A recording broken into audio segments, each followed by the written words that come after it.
ভিন্ন রকমের একটা ভর্তা তৈরি করব। আজকে আমি পটলের ভাজি এবং আলু পটল দিয়ে রুই মাছের তরকারি রান্না করছি। তো পটলের কিছু খোসা সেটাকে ফেলে দিচ্ছি না। পটলের খোসার ভর্তা, লাউয়ের খোসার ভর্তা, কলার খোসার ভর্তা, এগুলো কিন্তু অসম্ভব মজা হয়। তো আমার পটলের খোসাটা আমি চুলায় চাপিয়ে দিয়েছি সিদ্ধ করে নেওয়ার জন্য। অল্প কিছু পটল। তো আমি আজকে লাউয়ের তরকারিও রান্না করব পাঙ্গাস মাছ দিয়ে। তা আমি যেহেতু অল্প পরিমাণে, তাই লাউয়ের খোসার ভর্তা এবং পটলের খোসার ভর্তা এটাকে আলাদা না করে একসাথে সিদ্ধ করে একসাথে ভর্তা করে নেব। পরিমাণে বেশি হলে দুটো আলাদা করে করতাম, যেহেতু পরিমাণে কম দুটো একসাথে করব। তো এটাও কিন্তু খুব মজা হবে। একটু ব্যতিক্রম ধর্মী ভর্তাগুলো কিন্তু খেতে খুবই ভালো লাগে। ছোট্ট একটা ডিম ভাজার ফ্রাই প্যান নিয়েছি, কারণ আমি এক পিস মাছ ভাজবো ভর্তার জন্যে। আমি রুই মাছ নিচ্ছি।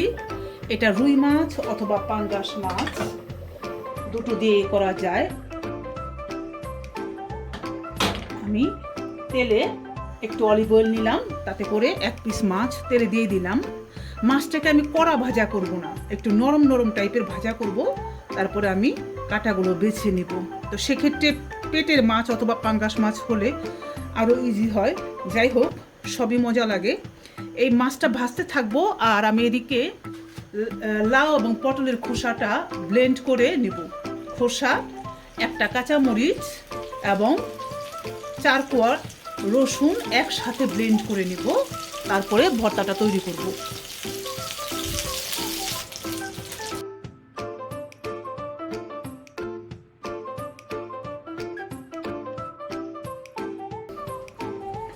আমি দুটো শুকনো মরিচ, 3 কোয়া রসুন ভেজে তুলব।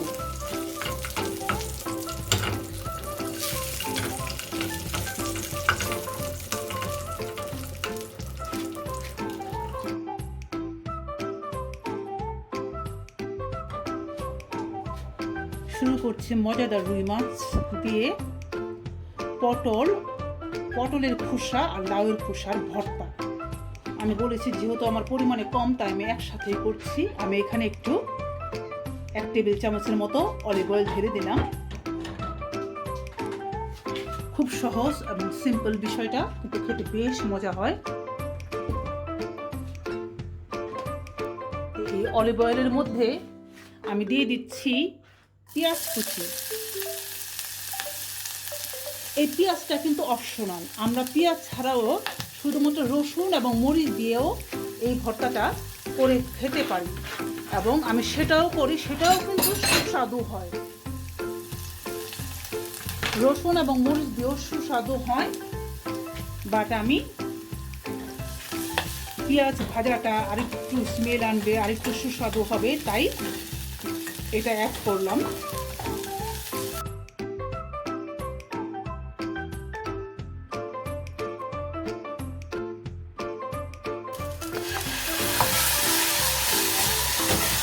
এতে আমি দিয়ে দিলাম 4 কোয়া রসুন, একটা কাঁচামরিচ, আর পটল ও লাউয়ের খোসা একসাথে করে ব্লেন্ড করে নিয়েছিলাম। এটা আমি সবটুকু ঢেলে দিলাম।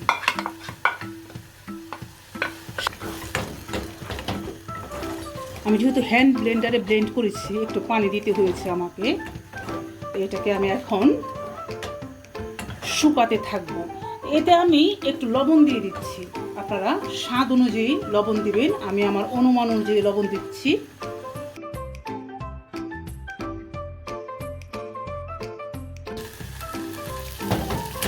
এই তো ভর্তাটা মিনিট 2 আমি কুক করলাম, শুকিয়ে গেছে। এখন এতে আমি অ্যাড করব ভেজে রাখা কাটা ছড়ানো রুই মাছের গুঁড়া। দিয়ে দিলাম, নেড়ে চেড়ে নিচ্ছি আমি।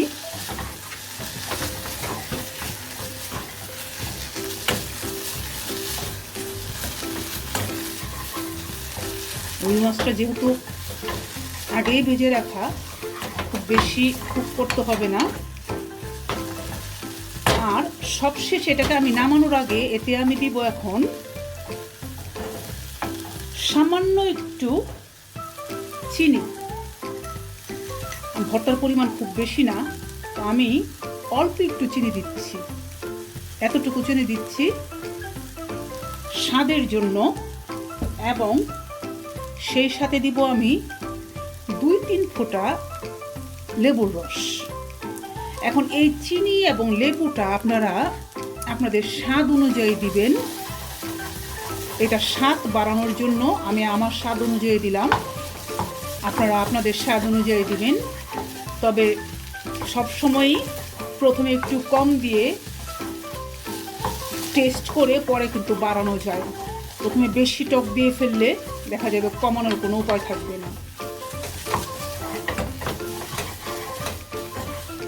আমার ভর্তাটা প্রায় শেষের দিকে, খুব বেশি কুক করব না, আর 1 মিনিট কুক করে এটাকে আমি নামিয়ে ফেলব। ঠিক এইভাবে আমরা পটলের খোসা, লাউয়ের খোসা, সিমের ভর্তা, কাঁচকলার ভর্তা, এ ধরনের আরও অনেক ভর্তাই তৈরি করে খেতে পারি। এবং এই ভর্তাটা এতটাই সুস্বাদু হয়, আমি বললে বিশ্বাস করবেন না। আপনারা একদিনের জন্য এটাকে তৈরি করে খেয়ে দেখবেন যে এই ভর্তা দিয়েই ভাত খাওয়া হবে, মাছ মাংসের দিকে নজর যাবে না, সত্যি বলছি।